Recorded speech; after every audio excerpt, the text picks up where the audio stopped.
For more on the shutdown, we now go to One America's Gabrielle Cuccia live at the White House.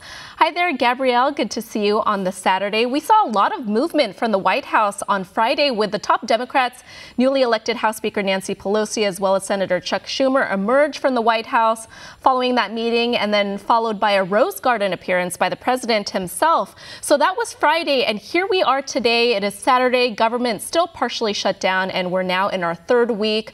What is the president now saying about how he's trying to get Democrats on board with a border wall?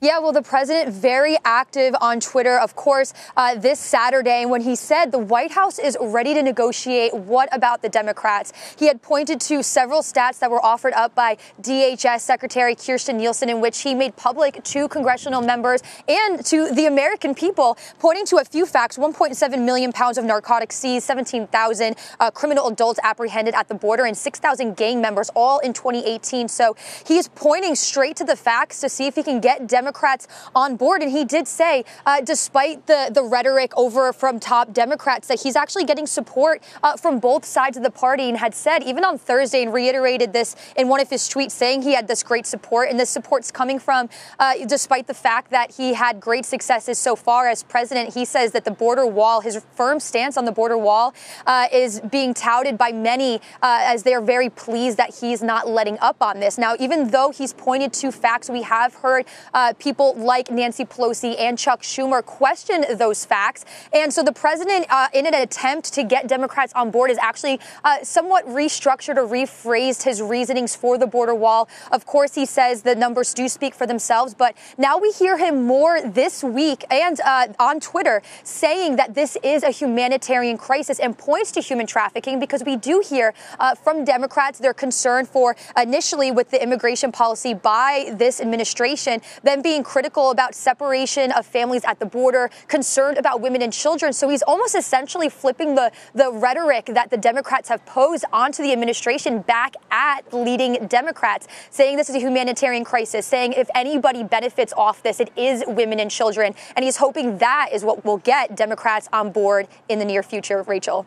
Gabrielle, so the president outlining the numbers in his push for border security, and he's really taking a hardline stance, saying from the Rose Garden, quote, the southern border is a dangerous, horrible disaster, as well as the president saying he doesn't call this a shutdown, rather, quote, doing what you have to do for the benefit and safety of our country. But Gabrielle, how are administration officials now responding to the negotiations going on? Yeah, they're completely on board with what the president has been saying. Deputy Press Secretary Hogan Gidley, to be particular, saying he is completely surprised that with those facts that were given by DHS, for the Democrats to turn around and say, one, we will not negotiate unless the government is opened on back up, and two, we will not give a wall despite the facts. He cannot believe it. And Vice President Mike Pence had also said, yes, we are having these discussions right across the street from me at the Eisenhower Executive Office building, where the VP's office actually is, rather than the White House, and he's constructing or leading these talks with congressional members. He said, even though we're having these talks, it's not necessarily to open back up the government, but rather to get a wall funded. Now, we know that there are some congressional leaders participating in the conversation, of course, Leader Kevin McCarthy, and we have Representative Steve Scalise as well, with Jared Kushner, special assistant to the president, and acting chief of staff Mick Mulvaney, of course, with DHS Secretary Kirstjen Nielsen, to really drive in on those facts, but it's still a little unclear. We did hear Nancy Pelosi when the president did say, hey, we are going to work through the weekend and we are ready for these conversations. Pelosi and her team, they actually said they didn't acknowledge that these were working conversations with the president and the administration. What she was saying was, hey, we've been having these conversations since day one of the shutdown, and these discussions for this weekend are nothing different. Although the president is saying that he's still hopeful and he thinks that he can get the Democrats to be on his side. So we'll have to see. But of course, the administration very busy. And as we are right across the street, we can see the steps of the Navy steps up into the executive office building. And there's people coming and going trying to catch a deal, Rachel. Absolutely, Gabrielle. So officials, as you mentioned, working through this weekend. But finally, what can we expect for the remainder of the weekend?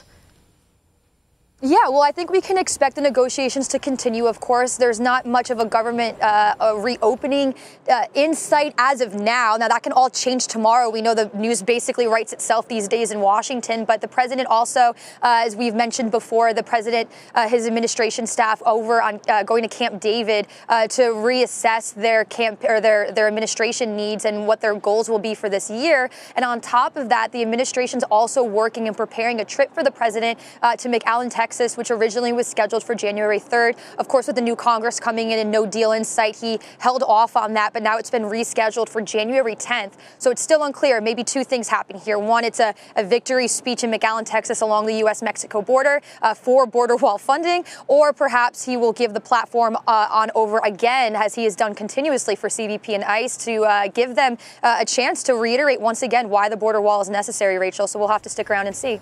Absolutely. One America's Gabrielle Cuccia breaking it all down for us as leaders continue to meet with Vice President, as you mentioned, Mike Pence leading the talks with congressional leaders. One America's Gabrielle Cuccia reporting live from the White House. Thank you so much, Gabrielle, for that live report. Want to see more videos like this? Click on the link below and subscribe to One America News on YouTube. And call your cable provider and kindly demand that One America News is added to your lineup. Call and subscribe today.